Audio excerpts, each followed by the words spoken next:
us to say this confession because this is going to hit kind of tough on today for some of us. But I want us to say this confession, and everybody watching online, if you could put this in the room in all caps. Can I get us to say, Father, renew my spirit. Refresh my fatigued soul. At your feet is where I find rest. One more time. Father, renew my spirit. Refresh my fatigued soul. At your feet. One more time. At your feet. Again, at your feet. That's where I find rest. At your feet. Not at the bar. Not in the club. Not with him. Not with her.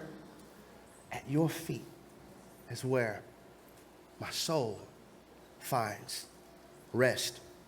There's somebody under the sound of my voice.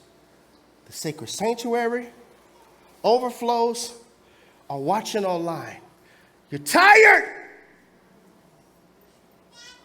Lord knows you're tired. It's like the emotion check engine light in your soul has been on for at least the last 2 or 3 years. But you keep going and going and going. You find yourself in this place where you're tired. And the coffee isn't working. Attempting to sleep 6 and 8 hours every night, that's not working because there's a difference between sleep and rest. You could be laying down attempting to sleep but not resting in your mind, not resting in your heart, not resting in your soul, which is why you still wake up and the battery of your spirit is still flashing red, even though it was on the charger all night. Find yourself tired. The workout sessions, they're not working. You Googled and heard that workouts give you more energy. Well, to a certain extent, but not this type of tiredness. The energy drinks aren't working, and you really get irritated when somebody asks you how you're doing, and you tell them, man, I'm just tired, and they suggest, why don't you take a nap? Take a day off. Take a break. I guess they don't understand that sleeping doesn't fix soul tiredness. You're tired, but on the inside. Exhausted, but on the inside. Fatigued, but on the inside. You've tried many different pursuits, but none of them seems to be working. You're worn out on the inside. On the inside. In fact, soul tiredness will have us mislabeling it as other things. I'm going to give you a list. Like, for example, you're not lazy, you're tired. You're tired of hoping that God heard your prayer. So the motivation has dwindled because you're tired. You're tired because you keep trying to force your will on God's will, and God doesn't work like that. Just because you will it doesn't mean he wills it. And so now because you keep trying to force your will over God's will, you find yourself in recovery season after recovery season after recovery season after recovery season. That doesn't mean it's not your season. It's just you haven't surrendered your will to his. You're tired, but soul tiredness, we'll mislabel it as something else. Like, you're not triggered. You're tired. And that's manifesting in your attitude. They didn't say anything spicy to you. Your waiter just forgot your tartar sauce. I don't like the way she kind of just walked away. She didn't apologize. She didn't. Everybody has to deal with the residue of your tiredness. And you're saying, I'm triggered, or could it be you're tired? Tired. Soul tiredness. I hear you, sis. Perhaps you're not troublesome, you're tired. You're tired of trying to convince your mother that you're a good daughter. You're tired of trying to convince your family that that's not what I mean. It's not like that. You're tired of trying to get them to understand your heart. For goodness sake, you're tired of trying to understand their heart. You're tired. And soul tiredness, oftentimes, we can mislabel it. Perhaps she hasn't lost her standards. She's just tired of trusting God's timing. So you entertain the right now man versus the right man. You entertain the right now woman versus the right one. Not because you don't know God, not because you're not filled with the Spirit, but you're tired. You're tired. You're strong, but tired. You're saved, but tired. In a new month, it is already March. Can y'all believe it? 15% of 2024 is already gone. How are you using it? 15% of 2024 is already gone. New month, still tired.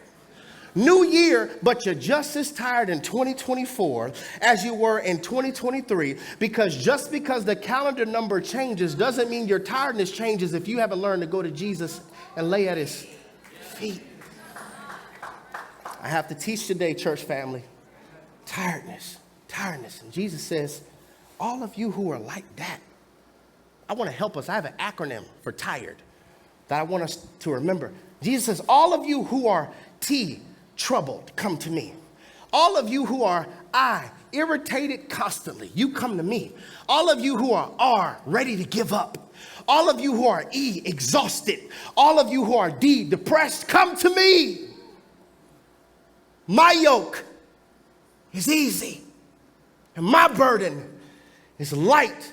You find yourself troubled. You find yourself irritated continuously. You find yourself ready to give up, ready to quit on ministry, ready to quit on your marriage, ready to quit on your life. You just have this quit going around every single day. You wake up, I should quit. If you're there, if you're exhausted, if you're depressed. Because sometimes what depression is, not all the times, because there's many different forms of depression. But sometimes you know what depression is? It's the real you tired of acting okay. It's the real you tired of smiling. The real you tired of acting okay. Because sometimes depression is the real you pressed down. And Jesus says, if you're like that, I want you to come to me. And I just want to see how many honest people do we have in the sacred sanctuary. If they're not honest online, I'm going to preach to y'all. How many honest people who will honestly raise their hand and say, you know what? I find myself tired. Yeah. I'm tired of jumping oceans for people who wouldn't jump a puddle for me. Tired. I know I'm supposed to be kingdom, but in my humanity, if I tell the truth, I'm tired. I'm tired. I'm so tired of allowing their choices to become my chaos. I'm tired. I'm tired of attempting to water things that don't want to grow up. I'm tired. So, watch this. One type of tiredness requires rest. Another type of tiredness requires peace. Then another type of tiredness requires hope. Burnout is when all three are present. One more time. One type of tiredness requires rest. One type of tiredness requires peace, and another type of tiredness requires hope. Burnout is when all three are present. You need rest, you need peace, and you need hope. And that's when my flame, my fire has gone out. See, we haven't recognized a firefighter can be tiredness. So tired and you don't even know what to do with it. Some of us have been measuring our strength by how much you could take. So you think you're strong because you can go tired. I want to read this exact same verse, Matthew chapter 11, verse 28 through 30, but I want to read this in the Message Bible. It says, are you tired, worn out, burned out on religion? Come to me. Get away with me and you recover your life. I will show you how to take a real rest. Walk with me, work with me. Watch how I do it. Learn the unforced rhythms of grace.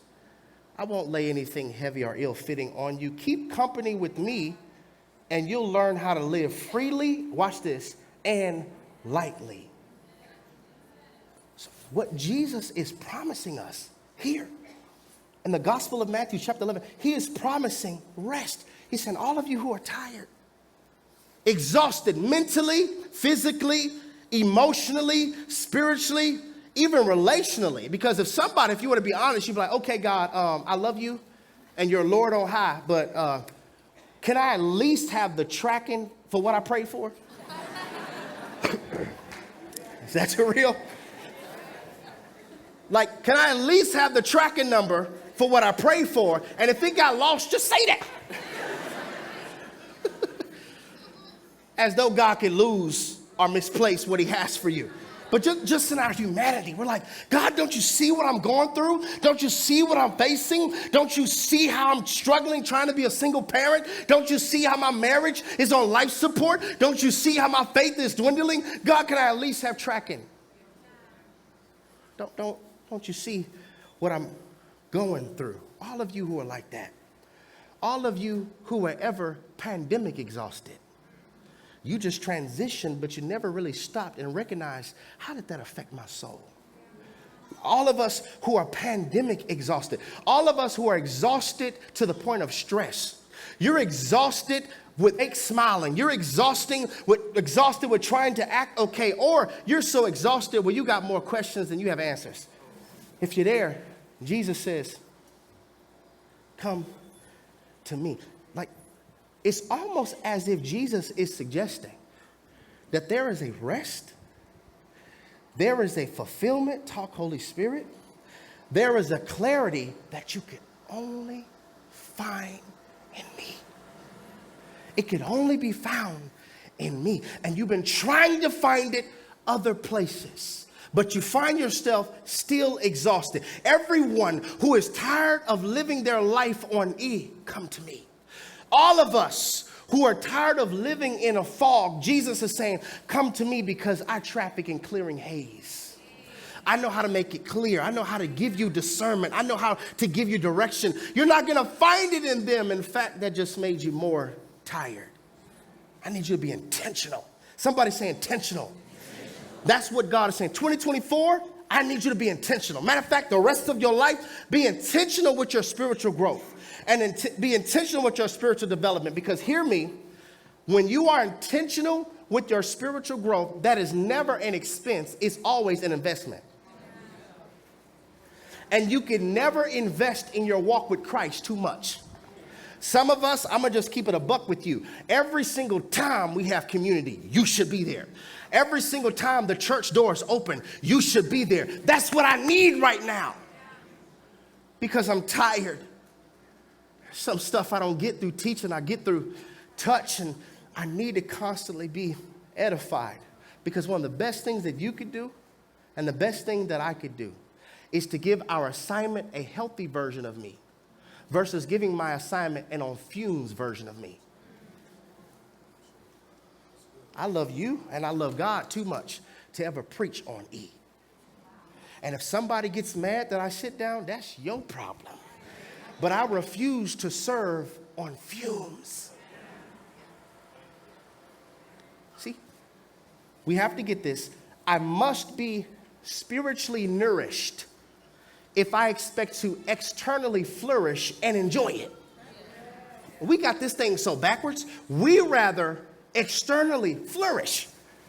Most of our sermons in America are more about you externally flourishing than your spirit man being nourished.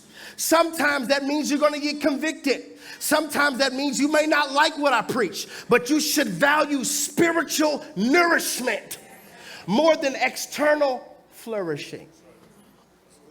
External flourishing.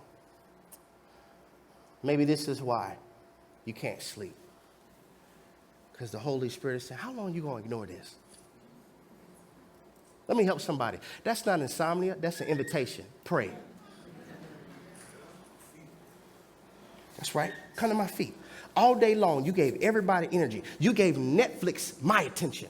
You gave Hulu my attention.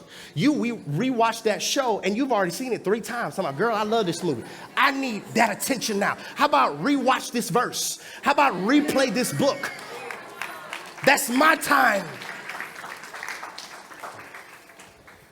So I want us to really understand this, okay? So all throughout this sermon, you're going to have spiritual implications along with practical implications where you can know spiritually where you are and practically how to prevent it or how to get out of it, okay? Because like I said many times, I can't stand sermons that preach about a problem, but I leave not knowing how to fix it. I'll just leave church, man, I'm tired. What you gonna do? I don't know, I'm just tired. So there are levels to burnout. I want to give it to you. Level 1, I have 3 levels of burnout. This is just from what I'm seeing via the scriptures, and then we're going to look at a biblical candidate that I believe can better corroborate what I'm attempting to articulate to you. But there are 3 levels of burnout. We have level 1, level 2, and level 3. Y'all ready for this? Okay, this is so that you can evaluate your own life. You may not be there, but you could get there. Level 1 of burnout, your passion fades. The things that you used to be passionate about, it starts to fade. I'm going to be transparent all throughout this sermon. Anytime my passion to study and preaching starts to fade, I need to sit. Ma, you got it this week. Will, you got it. Isaac, you got it. Who? I need to glean myself. Passion phase. Number 2, nonchalant behavior. You'll say this a lot. You'll say this a whole lot. It is what it is. Somebody's foot was under that one. It is what it is. Man, it's whatever. I don't even care. Nonchalant behavior. Third thing of level 1, burnout, spiritual disciplines are optional. I may read, I may not. Depending on how I feel today. I may listen to the sermon, I may not. Depends on how I feel today. It becomes optional when there was a time in your life it was necessary. It's level 1. I believe everybody will hit level 1 in their life. I do. Level 2 is a little deeper. Burnout level 2, you never feel fully rested. Never. It don't matter how long you sleep. This is a prolonged tiredness. Never feel fully rested. You go on spring break, on vacation, come back more tired. Never fully rested. Second symptom of level 2 burnout, you're easily irritated and everyone seems draining. Not just like there are certain people who are draining and there are other people, they're not draining, but you're so burned out that they appear to be draining. And everything irritates you. Man, it's raining and cold outside today. Pick a season, bro. Like, just irritated. Get to the office. Hey, we have donuts and bagels. Man, who eats bagels? Give me a donut. Really? Like, just everything. People trying to be kind. There is a, some of us laugh, but you know that this is you. There is a short fuse on everything. Maybe you're not triggered, you're tired. Third symptom of level 2, productivity or serving has faded. I see this as a pastor all the time. Front row, second row, third row, fourth row, y'all broke up, 8th row, out the door.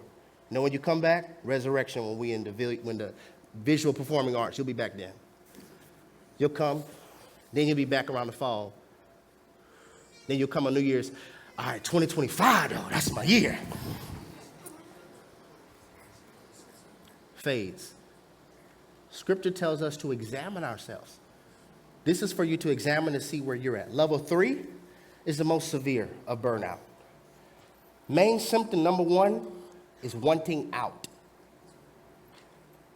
I want out of this marriage. Sometimes I want out of this life. Suicidal thoughts may plague you once you're here. It's wanting out. The desire to continue has left. I don't want to go to church. Not just your church, any church. I'm done with Christianity, period. It is what it is. I want out. Second symptom, insomnia or not departing from the bed. Either you can't sleep or all you do is sleep, but you're still tired. Like if you didn't have a bladder or responsibilities, you would never get up. You wouldn't move. Third symptom, you can't focus. All throughout this message, your mind's been drifting in and out. Can't focus. Ability to concentrate is limited. Fourth symptom, anatomy alarms, headaches, eyes twitching, blood pressure, stomach pain, chest tightness. Your anatomy is giving an alarm. You're tired? You're tired? You're tired? You're tired? Hear me. And level 3 can't be fixed by vacation. It can only be fixed by Jesus.